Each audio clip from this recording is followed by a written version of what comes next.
a time that Nigeria keeps recording great feats in the creative and entertainment space, Austria-based Nigerian Afro soul singer and songwriter Ola Egbowon now joins us on the morning show to discuss his music career and exploits abroad in the past 24 years. He will also talk about his recent shows in Lagos, his impression of the vibrant entertainment scene in Nigeria, as well as his thoughts on the now globally recognized Afrobeats music. Good morning and welcome to the morning show. Good morning. Good morning, Ola. Good to have you on the morning Love show. your And Happy New Year outfit, to you. honestly. Happy New Year. Thank you. Good morning. I can't get enough compliments. No, you've come with the color and the vibes this beautiful January morning. Yes. We're ushering the new year we're in a very colorful and vibrant way. Yeah, Fantastic. Yeah. We were talking about your outfit, off camera, and you got this from Freedom Park, right? Yeah, I did, yeah. Who's the gentleman who you? Honestly, I'm so sorry, I can't remember his name. But I like the fact that, young guys are at least, churning out fantastic stuff. I also want to support them. I told them I'm so much in love with it. Absolutely. This is going to be my new look now in Lagos. Fantastic. Definitely. You buy the naira to grow the naira. Absolutely. Buy Africa, that's what Fela said. Definitely. So you're an Afro, soul singer, you're based in Austria, but now Nigeria's soft power. We were talking earlier about how so many people came over for Dirty December, American stars, British stars, even Nigerians in the diaspora coming home. And a lot of that is because of the exports, the music, the movies. And so what do you see your role in that? And how do you see this new wave of young Nigerian artists like Ara Star and Thames, what they're doing for the Nigerian identity internationally? I think we are getting to the age where we're beginning to embrace our own. And we also see the impact we generate overseas in the Western world. And we see how accepted we are in some parts, not in every part. And that's why most people are just gravitating back home because it's easier. We don't have to look over our shoulders, and because once you leave the music arena, once you get on the street, you're a regular man. Anything goes. But on stage, you're alive, you're in your element, you're having fun. But once you're out of there, everything just it's a huge pot of mess. All right, Olavi, that's a good one. But let's talk about your own music. Adesua mentioned the Afro soul part of it. Is that what you play? I mean, listening to your baritone, I know a few of your music, Addicted, some of the new ones. The video that we saw there, I believe that was a few days ago with Yinka Davis. Absolutely, yeah. And you've had a few shows lately. Yeah. Tell us more about your music. After 24 years abroad, what was it like? And what's the experience bringing your stuff, back home? Yeah, first off,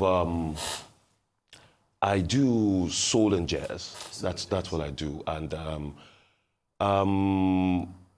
it fell on my lap. The whole thing fell on my lap, and I never really did music in Nigeria. But when I got to Vienna, the whole thing, I was trying to find myself, and of course, growing up from a musical family in Lagos, and I was originally attracted and gravitated towards music. And somehow the whole thing just came by accident. It's not by accident, but it was destined. Predestined. It was predestined, but I didn't know that. I just fell into it. And getting in there, the whole thing caught fire, got bigger, way faster than I expected. And the next thing was I had to start finding out how to find my way in this whole. Because there were a lot of people in there already. Black Americans were there. If we're talking about soul and jazz and funk and other kinds of music. So definitely the Black Americans, the Americans were there. And thank God for YouTube.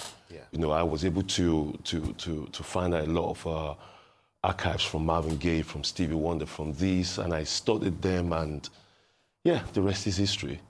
Yeah. Marvin Gaye, right? Absolutely. Barry White, Isaac Hayes. People say I look like Isaac Hayes. You do look like Isaac Hayes. Yeah. But let's touch further on that. So talking about your Afro soul identity, so to speak. It's a unique blend, I would say, of African rhythms and soulful melodies. how do you define your sound? You know, how do you ensure that it resonates with both African and, you know, global audiences? And I was just, you know, watching that performance that played before you came on. You know, your recent performances in Lagos, which of course it's known for its very vibrant, you know, entertainment scene. How would you compare performing, you know, in Lagos to performing abroad? Is there like do you say anything about the audience, you know, the energy or culture here after being away for 24 years that like surprised you? Actually, it's very, very different, especially for me, because I've been, more or less, I've been having this invitation to come to Lagos for the last 7, 8 years. Actually, I didn't show up in Lagos for 20 years until May. Wow. Really? So, but since then, I've been, or probably every second week, I've been out of Lagos. But then I thought, I was like, me bringing what I did in Vienna to Lagos might not really make the effect I wanted. So I was like, been brainstorming on what to do and how to go around it. And my nephew produced a song. I'm in the beat. He sent it to me, and toyed around with it for a minute, and I came up with a hook line of the song, because it's actually it's an Afrobeat song. But I didn't want to do the Afrobeat thing because I'm not that young anymore, because it's a totally different genre. But I was like, I still have to put my identity on the whole thing. So that's how I came up with the idea Afro Soul, which is, I didn't come up with it, it's already existing. Yeah. So I'm just emphasizing and tapping into it. And I came up with this song, it's called Duro. Duro. Yeah. It's a beautiful song, I love it. Just wait for it. Yeah. So when is it? When are we going to be able to hear it? When is it out? Very, very soon. I'm actually waiting for the mastering to be Okay. out, like probably today, tomorrow. All right. Then I'm going to do a digital release in the next couple of days. Looking forward to it. Definitely. I want to ask if there was anything about like Vienna in particular that inspired this, because I was thinking about August Agbola Brown, who was a Nigerian jazz musician, Right. who he fought in the Polish resistance. He's like he's a Polish war hero. Is And he it? was part of the Warsaw Uprising, and he was not, but he became this like jazz musician in Poland. And so I want to ask, like, is there anything about, you know, the life in Vienna or the life in Europe, because you didn't come back for 2 decades. So you know, what about that inspired this soul music, you know, being there? Because you said it fell in your lap, but is there anything in particular that inspired that? Vienna in general is such a beautiful, elegant city.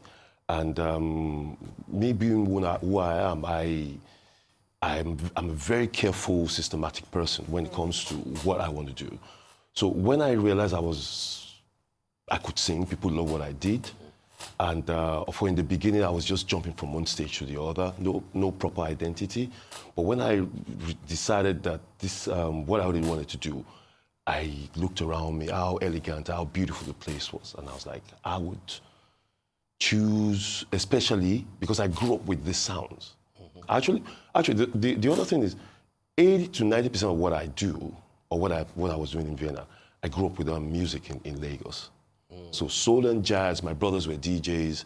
My dad is a classically trained tenor. On Sundays in the morning, that's how we knew it was Sunday. It was Sunday, ready for church. 4 o'clock in the morning, like, classical music.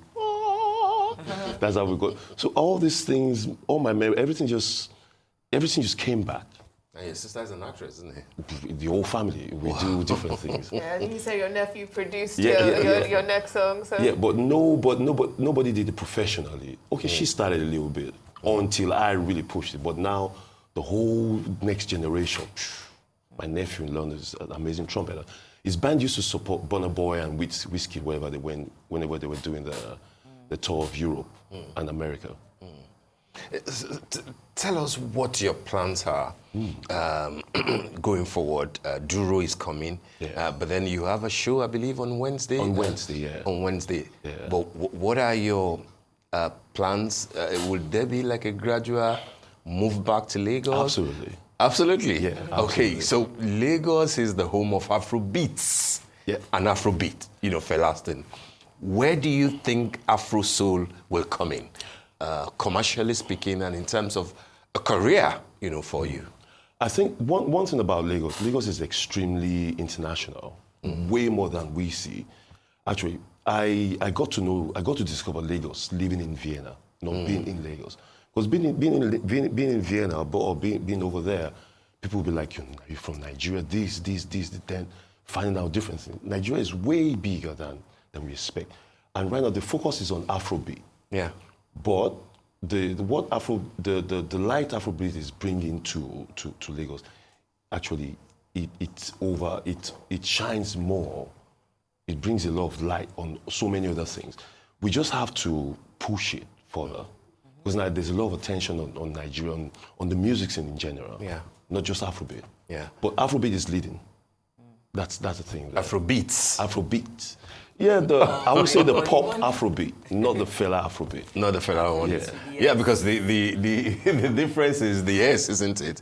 Afrobeats, the fella one. I never realized that, Oh actually. yeah, S is the difference. Background and Really? Steve is an expert on it. So Afrobeats and Afrobeats. No, because there's been a whole load of controversy, over if Afrobeats, the one with S, should be like the umbrella name for the new thing that our guys are doing.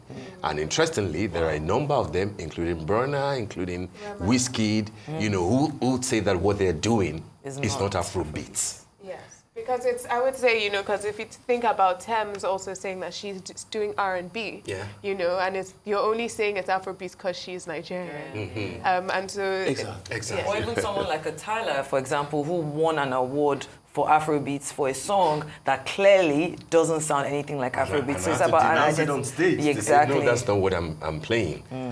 I think we're so good in putting everything in the box. Appellations and tags. Exactly. But I think it's time we should start defining and separating. Yeah. That's why I'm choosing the name Afro Soul. Okay. Because the songwriting is definitely it's a very soulful song, but on So on the Afrobeats. on the back of Afrobeats. Exactly. Okay, well, we are running out of time, but I was wondering, while Mr. Steve was asking his question earlier, I said he could hear that baritone in your voice. Is it possible, before we let you go, to just, for people that don't even know what Afro Soul sounds like, just something light, to just send us on our merry way. I could do the hook of the song. It Yeah. says, Duro, my Lord, be Messiah, let me be your one and desire. That's the song, actually. That's the part of the chorus of the song. Wow, okay. But just wait for it, Your baritone is your asset, isn't it? Well, my voice is it. But actually, there's so many other things to be, rather than... I want to produce. I write a lot. Yeah. I want to do more producing in Nigeria, actually. Did you make money in Vienna from music? Do you really want to talk about money, man? So that you can moderate your expectations in Nigeria. But everything is possible in Lagos. I'm very glad I have a good life in Austria. Yeah, I'm very, very glad. For those who might want to come see you on Wednesday, Wednesdays with Ola, that's in Via, isn't it? Yeah. What should they be expecting? Good stuff. Where and where? At the Pay Harbor, AJ Moreno. That's Pierre. That's the Pay Harbor, yeah, exactly. AJ, What time on Wednesday? Nigerian time. No. No. Normal time is 7 o'clock. Okay. But now I'm getting used to the Nigerian time. No, tell them 5. Then they'll show up at 7. No. Trust me. There's no Nigerian time in 2025. What's the time? 7 p.m.? 7 p.m., yeah. All right. 7 p.m. So you were going to say what they will get? Fun, good music? Fun, good music. So, love improvisation. That's my strength, actually. I'm very open, very engaging, and I'm trying to speak Yoruba more also. Yeah.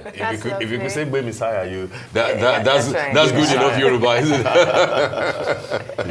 Thank you for joining us. Thank you for having me. Morning show.